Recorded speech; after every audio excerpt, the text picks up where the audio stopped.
Bon, chers amis, l'affaire Nyango et Gozim Benin, on en parle. Si vous ne le savez pas, depuis quelques jours, l'État béninois a interdit toute activité à Nyango sur son territoire et a mis en demeure Gozim Benin. Dans cette vidéo, nous allons parler des différentes causes de cette décision. Moi, c'est Enambou Aglele. Je vous invite à vous abonner à la chaîne et à activer la cloche de notification.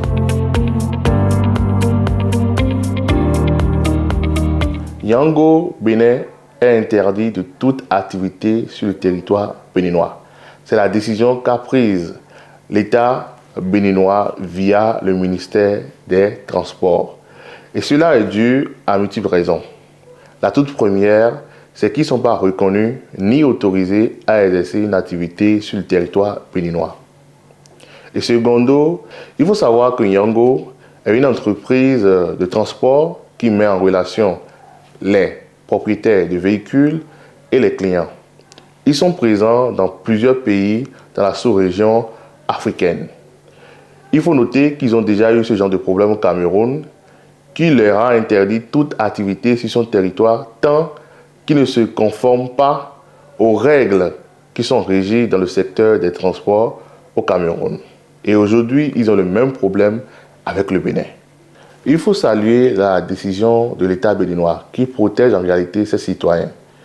Car si vous réservez un créneau sur leur application et que lors du trajet, vous êtes blessé, agressé ou vous avez un incident, vous êtes obligé de vous plaindre sur l'application ou soit aller au siège social alors qu'ils n'ont pas de siège social sur le territoire. Donc l'État n'a pas de représentant chez qui ils peuvent se plaindre ou les poursuivre en réalité.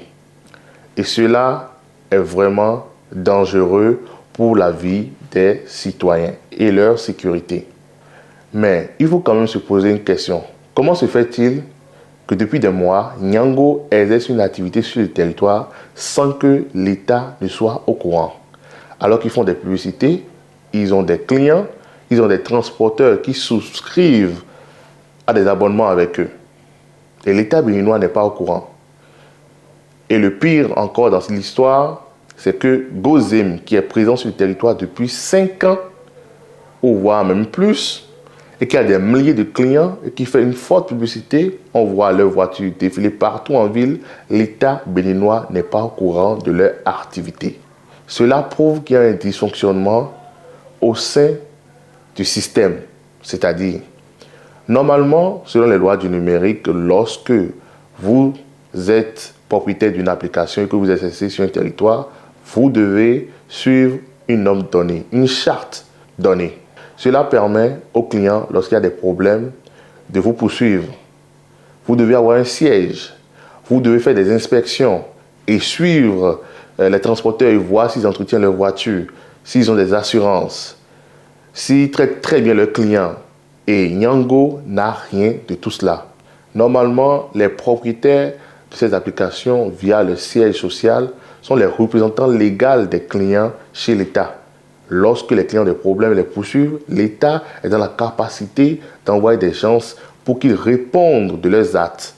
Le ministère du numérique doit mettre en place une charte qui permet d'enregistrer tous les propriétaires d'applications et les mettre en relation avec le ministère qui dirige le secteur dans lequel ils font leurs activités pour éviter ce genre d'incident.